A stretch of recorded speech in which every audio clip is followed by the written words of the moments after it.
Greetings to you all in the name of Jesus.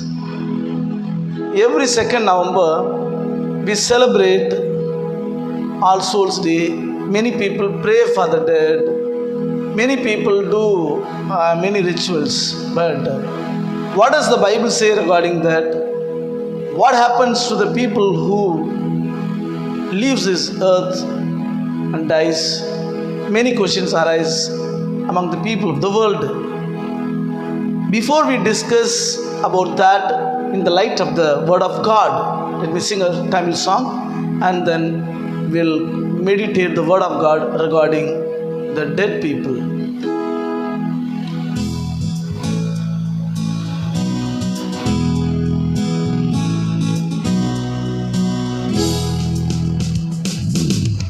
இடுக்கமான வாசல் வழியே வருந்தினுடைய முயன்றிடுவோ.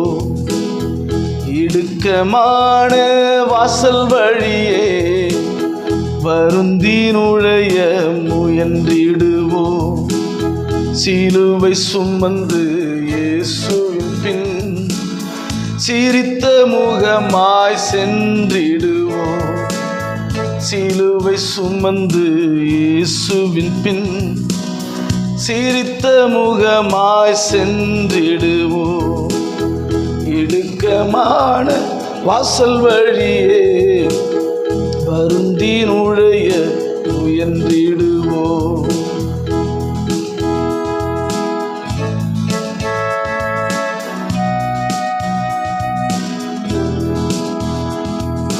நாம் காணும் இந்த உலகம் ஒரு நாள் மறைந்திடும். நாம் காணும் இந்த உலகம் ஒரு நாள் மறைந்திடும். புது வானம் பூமி நோக்கி பயணம் செய்கிறோம். புது வானம் பூமி நோக்கி பயணம் செய்கிறோம். சிலுவை சுமந்து இயேசுவின் பின் சிரித்த முகமாய் சென்றிடுவோம். சிலுவை சுமந்து இயேசுவின் பின் சிரித்த முகமாய் சென்றிடுவோம். Let's carry the cross and follow Jesus with a smiling face.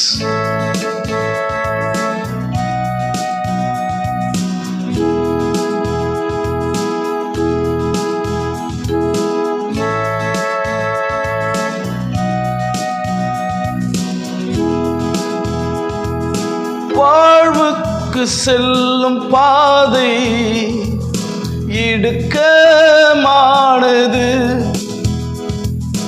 வாழ்வுக்கு செல்லும் பாதை இடுக்கமானது. பரலோகம் செல்லும் பாதை குறுகலானது. பரலோகம் செல்லும் பாதை குறுகலானது. சிலுவை சுமந்து இயேசுவின் பின் சிரித்த முகமாய் சென்றிடுவோம். சிலுவை சுமந்து இயேசுவின் பின் சிரித்த முகமாய் சென்றிடுவோம். வருந்தினுடைய முயன்றிடுவோம். சிரித்த முகமாய் சென்றிடுவோம். வருந்தினுடைய முயன்றிடுவோம். சிரித்த முகமாய் சென்றிடுவோம். பரலோக பிதாவே, உமக்கு நன்றி செலுத்துகிறோம். Thank you, Jesus. Father God, we thank you for this wonderful day. And we pray that you would speak to us even as we are meditating the Word of God. Lord, speak to us. Let us understand what happens after death. Let us understand what to do to inherit the eternal life. Let your name be glorified. In Jesus' most precious name we pray. Amen. I have already told you that every 2nd November we celebrate the All Souls Day. We think many things about the dead. Some people pray for the dead. Some people give offering for the dead to the church. Many things are happening. And funeral service for many religions happens in different ways. Hindus burn the dead, and in Islam and Christianity they bury the dead. Different religions follow different methods of funeral. But a question arises in my mind: what happens to the dead? It is not only in my mind, among the people of the world.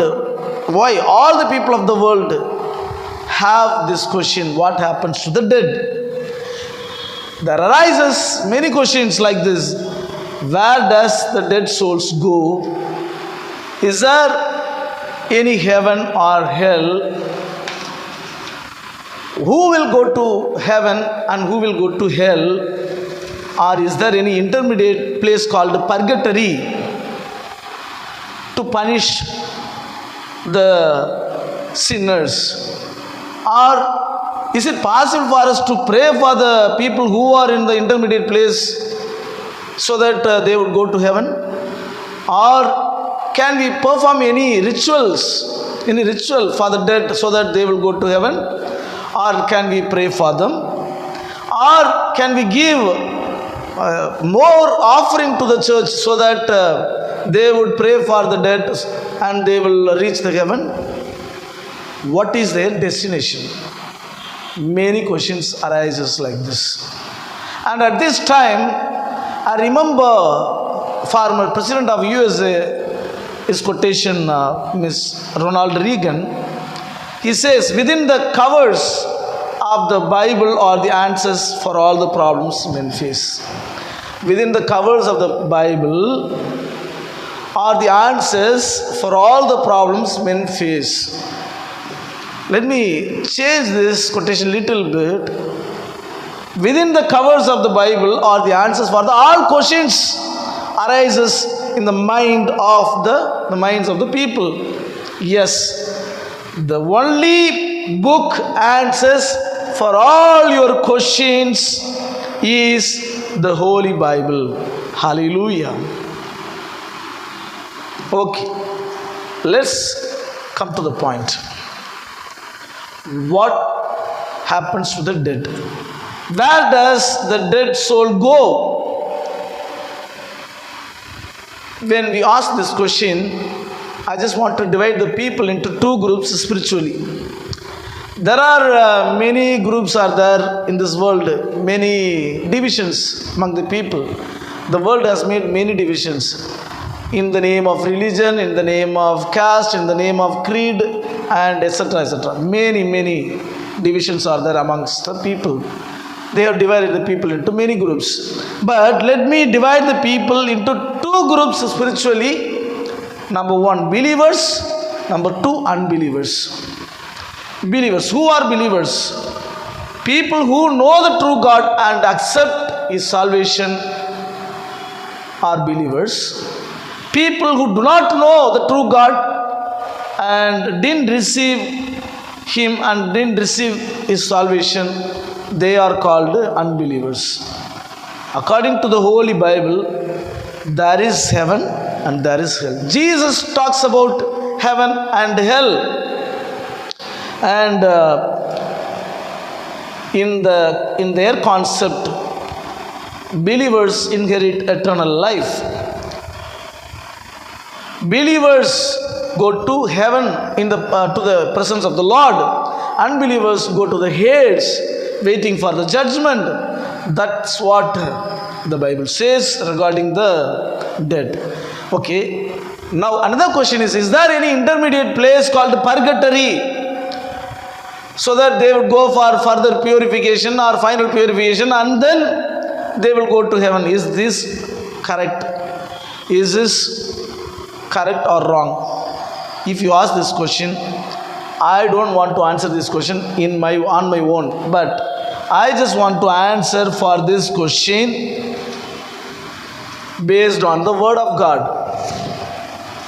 In the Word of God, there is no such place called purgatory or intermediate place. See, Bible says there is no intermediate place or there is no purgatory. So that is what I'm just going to say. So what are the reasons why I am saying that there is no purgatory? Let me give you 5 reasons why there is no purgatory based on the Word of God. Reason number 1, Jesus' death on the cross is sufficient. Before that, let me say you one thing. If it is truth, it is truth for all. I'm going to say some truths because Christians do perform some rituals, and other religious people do some other rituals so that the dead people would go to heaven. It is not possible. Let me tell you the truth in the light of the Word of God. If it is truth, it is the truth for all, irrespective of any religion, caste or creed, etc. Okay. First reason, Jesus' death on the cross is sufficient. This is the first thing why there is no purgatory. Jesus is our atoning sacrifice. When you read 1 John chapter 2 verses 1 and 2, it says Jesus is our atoning sacrifice. Verse 2 says He is our atoning sacrifice for us, for our sins, not only for our sins but also for the sins of the whole world. Let me repeat the Bible verse again. Jesus is our atoning sacrifice. Jesus is atoning sacrifice for our sins, and not only for our sins but also for the sins of the whole world. Remember this. Note this. Jesus is our atoning sacrifice for our sins. The next phrase says, not only for our sins, for the sins of the whole world. Yes, if it is for the whole world, it is for all the people, irrespective of any religion, caste or creed, etc. Listen, this is for all, not for a particular religion. And when you read 1 John chapter 1 verse 7, it says, the blood of Jesus purifies us from all sin. The blood of Jesus purifies us from all sin, all sins. Listen very carefully. The blood of Jesus purifies us from some sins. Is it mentioned here from some sins, and then you will go to purgatory, then you will get punishment for other sins? No. His blood purifies us from all sins. That is what the Word of God says. When you read 1 John chapter 1 verse 9, if we confess our sins, He is faithful and just to forgive, and will forgive us our sins and purify us from all unrighteousness. Yes, thing is, we need to confess our sins, repent from our sins, and if we confess our sins to God and repent from our sins, Jesus forgives our sins and purifies us from all unrighteousness. Again, let me underline this particular word, purifies us from all our unrighteousness, not some unrighteousness. He purifies us from all unrighteousness. It doesn't purify some unrighteousness and then for some other unrighteousness we will go to purgatory and get punishment. It is not mentioned there in the Bible like this. He purifies us from all unrighteousness. Hebrew chapter 10 verse 14 says, by one sacrifice He has made perfect forever those who are being made holy. By one sacrifice. Who is that sacrifice? Jesus is that one sacrifice. You don't need to do any other sacrifice. You don't need to do any other sacrifice. Jesus, by one sacrifice, He has made perfect forever. Those who are being made holy, it is forever. He sacrificed himself. He died on the cross of Calvary as an atonement sacrifice for the people of the world. And he purifies us not for sometimes, it is forever.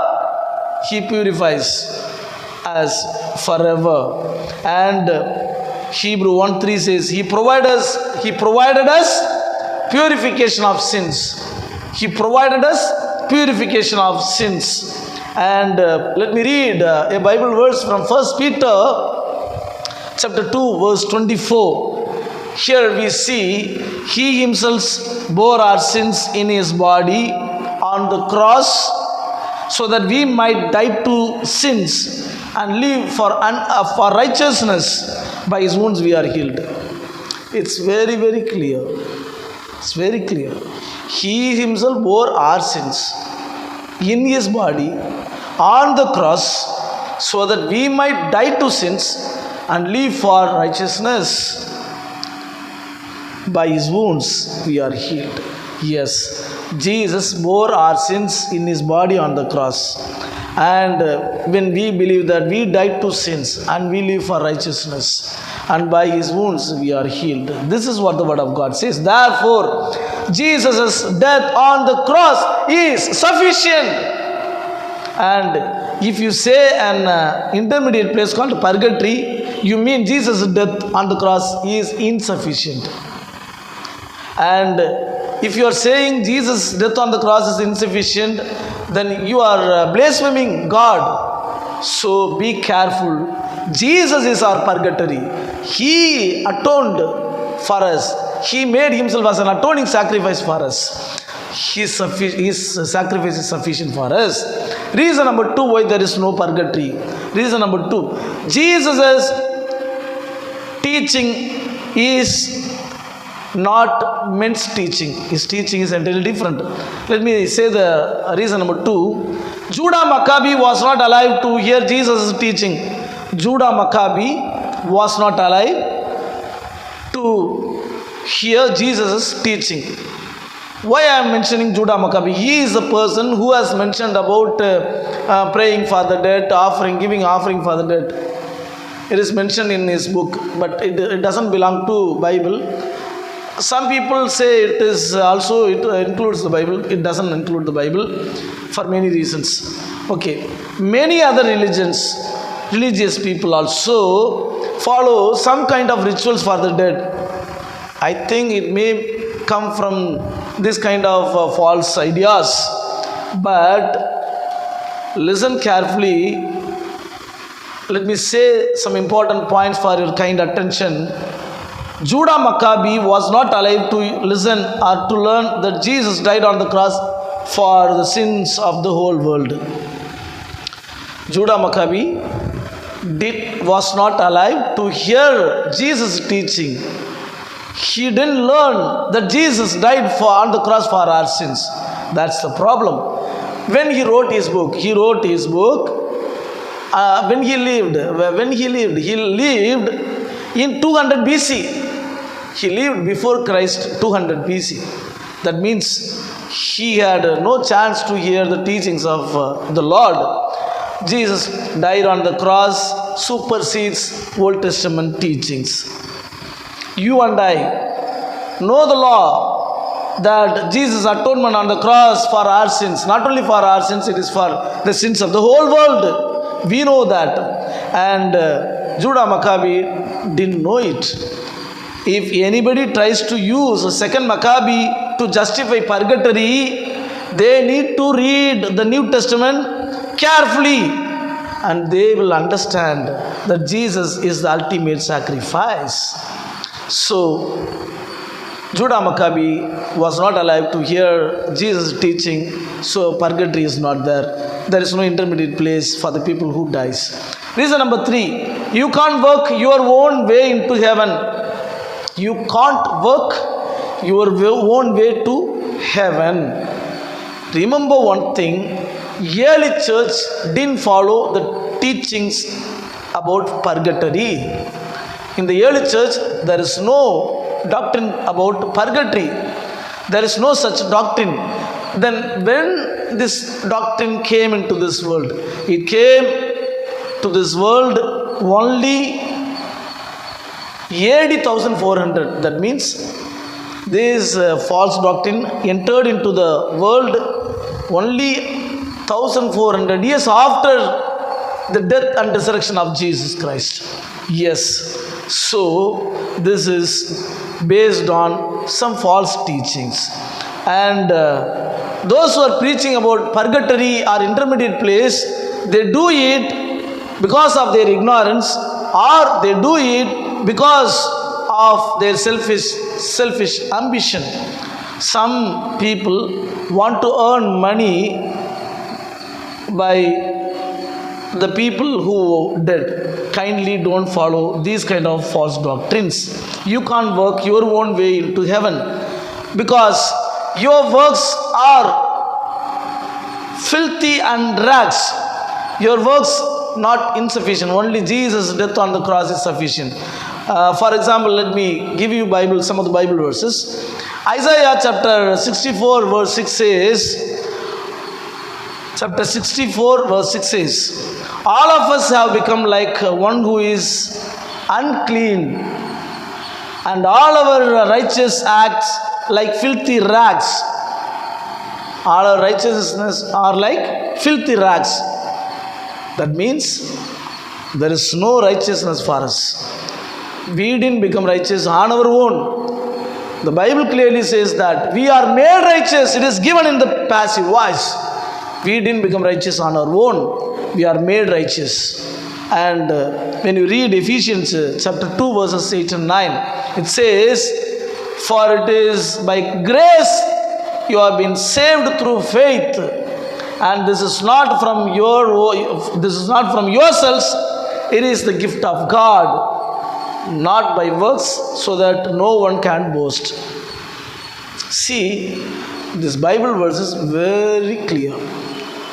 It is by His grace you have been saved.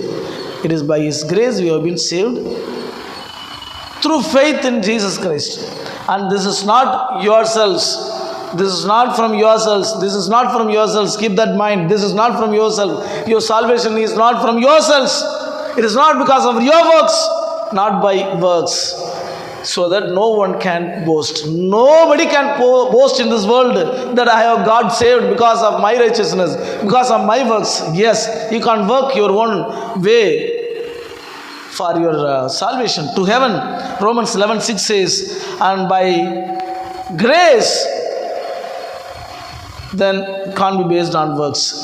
If it is by grace, then it is not based on your works. It is by grace means it is by grace. If it is by grace means it is by grace, not by works. And Romans 5:1 says, we have been justified by faith. We have been justified by faith in Jesus Christ. And Romans chapter 3 verses 21 to 24, if you read, you can read it at home. The righteousness of God has been made known. The righteousness of God is made known. The righteousness is given through faith in Jesus Christ. No difference for any religion. See, the righteousness is made known to the world. This righteousness is given through faith in Jesus Christ. Whatever religion you belong to, whatever creeds you are following, the word of God clearly says that righteousness is given through faith in Jesus Christ alone. And all are justified freely by His grace through the redemption that came by Jesus Christ. Redemption comes from Jesus Christ, by Jesus Christ. It is by His works. And whoever believes in Him, confesses His sins, repents, he is justified freely, and he gets redemption, what is earned by the Lord and Savior Jesus Christ. Note, purgatory system is fully against the word of God. It is fully against what God said. I remember the slogans of Martin Luther, Reverend Father Martin Luther, and he says sola gratia, sola fide, sola scriptura, sola gratia, grace alone, sola fide, faith alone, sola scriptura, word of God alone. Yes, you cannot work your own way into heaven. And number 4, why there is no purgatory. You can't buy your way into heaven. You can't buy your way into heaven. You cannot buy your way into heaven. Many churches making the ends mean. They think end justifies the means. Whatever you do. But if you go to that final correct place, it is okay, they say. It is not possible. According to the word of God, way is important. The ways you follow, the ways you go is very important. God will take care of the end. You don't need to worry about the end. You go through the right path. That is what very important. And once the early church follow indulgence, பாவ மன்னிப்பு சீட்டு. If you buy பாவ மன்னிப்பு சீட்டு, indulgence, you will go to heaven, they preached. And Father Martin Luther was against this, and he opposed it, so he was sent out. And we don't know, they say we don't follow this kind of doctrine. No, that is not correct. They follow. Many articles are released. Let me say one article released in 2009. By your own way to heaven. By your own way to heaven. That is the article released. Many articles are there, but I am not going to concentrate on this. Let's see what is the word of God says. What is the word of God says? Matthew chapter 21, verse 13. Jesus says, my house shall be called house of prayer, but you are making it a den of robbers. My house is called house of prayer, but you are making it a den of robbers. Yes, some churches tries to earn profit out of the people's sin. Some people are trying to earn profit out of people's sin. That is wrong. They insist to buy way to heaven. You can't buy your own way into heaven. Jesus would ask, hey, what are you doing? I have died for your sins. I have died for the sins of the whole world. But you are making profit out of sins of the people. He would ask, and you can't buy your own way into heaven. This is reason number 4. And reason number 5, why there is no purgatory or why there is no intermediate place. This, no detours to heaven. No detours to heaven. Detours means மாற்று பாதை, மாற்று வழி. There is no detours to heaven. Luke chapter 23, verses 42 to 43. If you read this passage, we see the conversation of 2 criminals who was crucified near Jesus. Jesus was crucified, and on the 2 sides of Jesus, 2 criminals were crucified. One criminal insults Jesus. He says, if you are really God, you release by yourselves and save us. He insults Jesus. But the other criminal, he rebukes the person who insults Jesus and says, we are actually criminals, we are crucified for our sins, but this person is a righteous man, righteous person, and you should not say like this. He rebukes the person and he says to Jesus that, remember me when you are coming into your kingdom. See, the criminal requests Jesus to remember him when he comes into his kingdom. You know what Jesus' reply? You can read this in verse 43. Jesus says, truly I tell you, today you will be with me in paradise. Truly I tell you, today you will be with me in paradise. Hello? Does Jesus say you will go to purgatory and enjoy your punishments for your sins and then will come to heaven? Paradise? No, he didn't say like that. He clearly says, today you will be with me in paradise. And when you read 2 Corinthians verses 6 to 8, Paul says, as long as we are home in the body, we are away from the Lord. And I would prefer away from the body and at home with the Lord. Paul expresses his desire to away from the body and be at home with the Lord. He didn't say, I would be in the purgatory. He didn't say like that. And when you read Philippians chapter 1 verse 23, Paul says, for me to live is in Christ and to die is gain. For me to live Christ and to die is gain. He says to die is gain because he will go to the presence of the Lord. He will go to the presence of the Lord. He will be with the Lord. That is what he says. And he didn't say, he says, I am torn in between the two. I desire to depart and be with Christ, which is better by far. He says, I like to depart from the body and be with the Lord at home. Yes, he didn't mention anything about purgatory. He didn't say, I would like to depart from the body and I like to be in the purgatory. He didn't say like that. Another important Bible verses, all the verses of the Bibles are very important. One of the important Bible verses in Hebrew chapter 9 verse 27 says, just as people are destined to die once and after that to face judgment. Let me repeat it. Just as people are destined to die once and after that to face judgment. Is there any mention of the word purgatory here? No. And when you read Matthew chapter 7 verse 13, Jesus says, enter through the narrow gate. For the wide is the gate and broad is the road that leads to destruction. Many enters through it. Listen very carefully. That is a song we sang in the beginning in Tamil. Enter through the narrow gate. Enter through the narrow gate. For wide is the gate and broad is the road that leads to destruction. So if you want to go to destruction, you can follow the broad roads. What does it mean?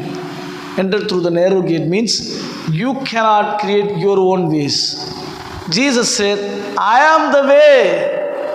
That means I am the way. That means I am God.